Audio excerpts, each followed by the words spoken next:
Crystal Maiden here for part 7 of Minish Cap. So now that we've finally gotten back to where we were before, we go into this room. It is possible to do this a little faster by just rolling to the right, but you'll have to take damage from the traps in order to do so. So you bomb this wall that isn't cracked, so aside from the skulls there's no indication that you can blow it up.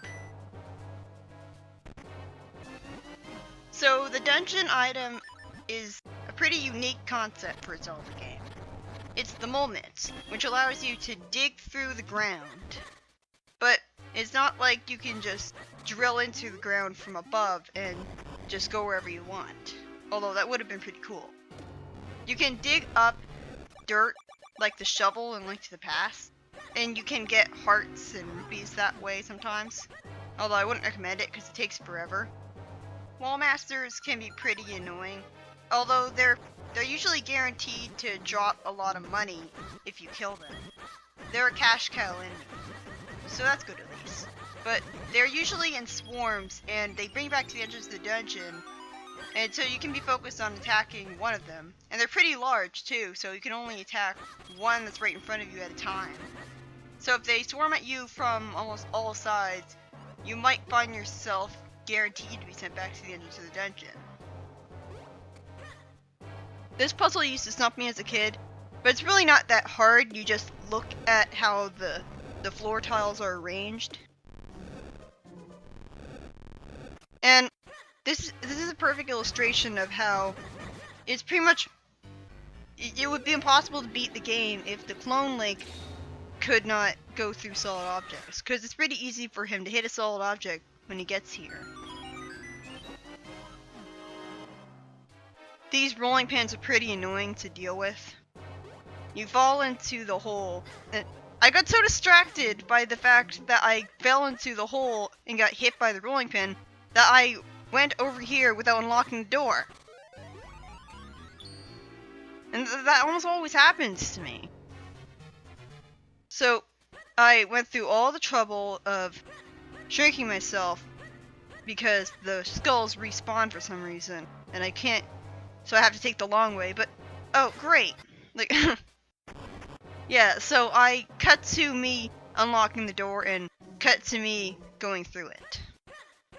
This room is really cheap because there's sparks in the squares, but from the perspective that the game is at, you can't easily see the sparks coming, and because it's such a tiny area, and when you dig through the ground with the mole mitts, you're forced to move forwards, and because of that, if you dig into the wrong square, you might dig yourself into a spark and get electrocuted, which stuns you for a brief moment while the electrocution animation plays. So I feel like the sparks aren't really necessary. It's kind of hard to see them. You really have to watch where the key lands in order to get it without any trouble. You can either take the left door from the entrance or the right door, so the dungeon is kind of non-linear in that respect. You dig up stuff a lot slower with the mole mitts than you did with a shovel in Link to the Past. Digging through the pink designated mole mitt areas is really the most use you're going to get out of this item. That's why there's these pink ground everywhere in this dungeon. This is the only dungeon that really takes advantage of the mole mitts, because after this dungeon you don't really use it nearly as much, which is kind of a waste of an item. It's mostly in the overworld that you'll be using the mole mitts. And by the overworld I mean the underground areas. And even then, the underground areas aren't necessary for beating the game. They're just there so that you can fuse kind stones with the wall and complete a side quest that can get you a really nifty reward. So I like the concept of the mole mitts. I just wish that they were faster, you know? There's no reason they couldn't have started them out being faster. A lot of people say that this is Nintendo's favorite type of boss. The whole head with hands thing.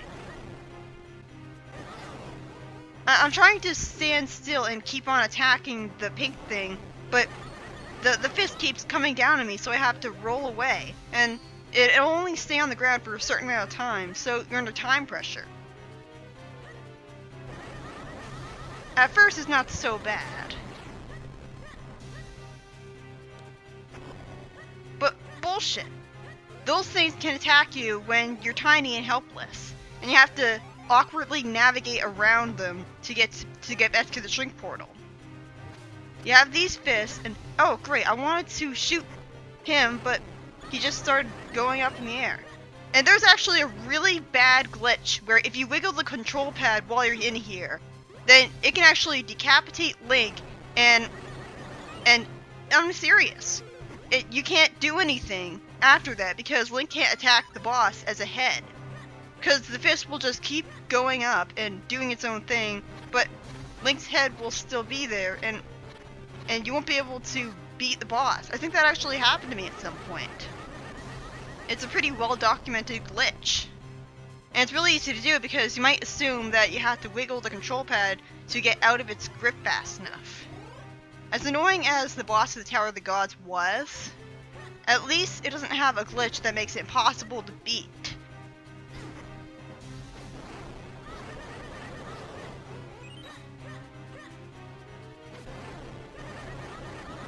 This is also, well actually, this boss has multiple phases to it as well, but it's not as noticeable because the fight portion of it is pretty much the same throughout, although the hands get a little more aggressive.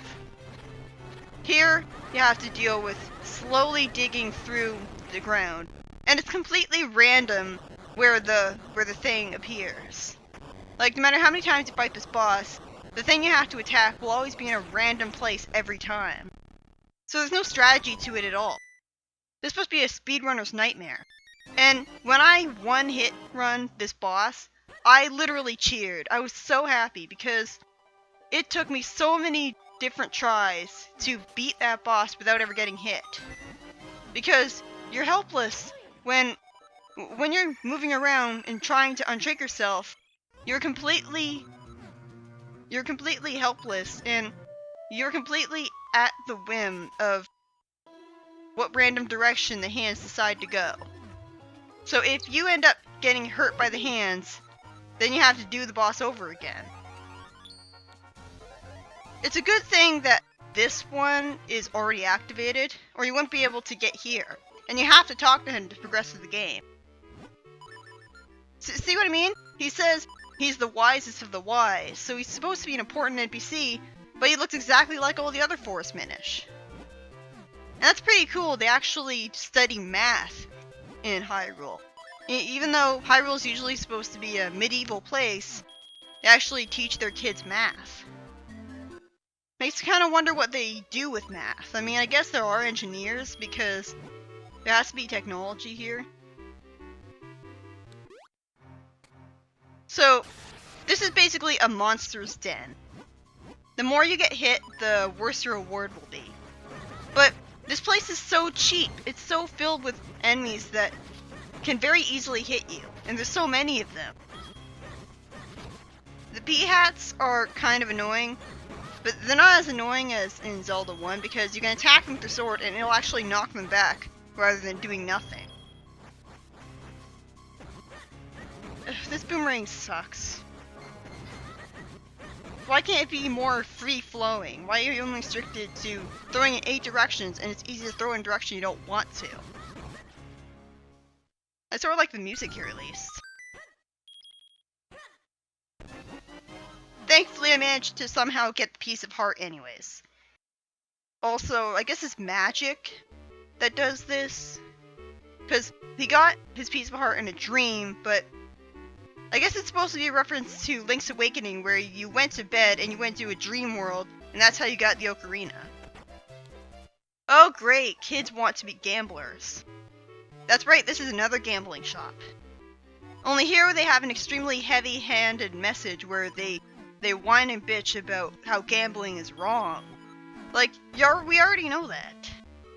Just because kids gamble in a video game doesn't mean they're going to be doing it in real life. And this shop is really weird because, for some bizarre reason, it's completely impossible to roll here. That's why I'm walking slowly. It's impossible to roll in that place. It's gotta be a glitch, because I don't understand why it would be that way there and nowhere else.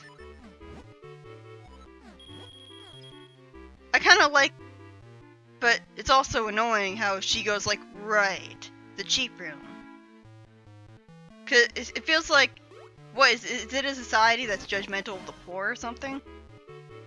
But she doesn't react negatively when you go to any other room. These three characters are a reference to the oracles from Oracle of Ages and Seasons. And there's actually a development gag here where there's actually planned to be 3 Oracle games. But because the Oracle games have a sort of gimmick where you have to beat them both and connect them to each other with the Game Boy connector and 2 Game Boy in order to unlock the final story with Zelda and everything. Which is really annoying, and I'm not sure how you're supposed to do that on an emulator. So I don't know if I'll be able to show that off. So, the fact that you can only give 2 of them a house is a reference to the fact that they wanted to make a 3rd Oracle game with Fair as the Oracle, but they couldn't. You can actually use the water in your bottle for doing something, and it's actually mandatory to progress through the game because you need to put out that fire to progress through the game. So this is the bar. This is another instance where this helps make Hyrule Town feel more alive, because you can't buy anything from this bar. It doesn't really serve anything gameplay-wise, it's just there. It's there to have a place for the NPCs to hang out and do stuff. And due to censorship, this is actually a milk bar.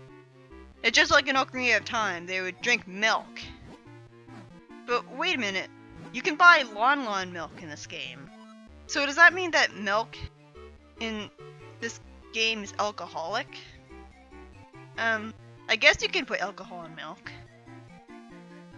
And originally, they actually planned to have Lon milk turn into butter. Here's another glitch. I stood around just to show you that. This is the only time that you ever get that color scheme. Every other time that the charm wears off, you turn back into normal Link. I wish you could keep that color scheme, because it looks kind of creepy in a Halloween sense. But yeah, the charms, they're sort of like the replacements to Link's Awakening's Piece of Power and Guardian Acorn, where the defense charm gives you double the defense for a short amount of time, and the power charm gives you double the power. And then there's Fair's charm, which is the best because it does both. Okay, so can he actually hear the sound the portals make? And if so, why don't any of the other NPCs react? His dog is actually called something else in the European version of the game for some reason. He's called Borkin.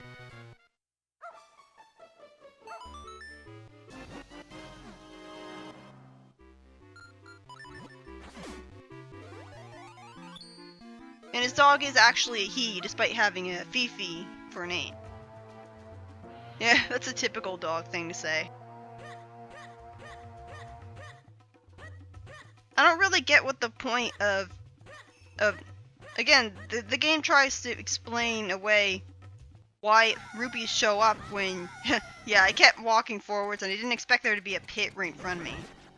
But anyways, the game tries to explain away rupees appearing when you cut grass as the Minish put them there, even though they're only in this game. I think there's a better explanation for them appearing, like maybe the goddesses made them appear as a reward for the hero being a hero. I don't know, or maybe the rupees are just natural magical energy manifestations.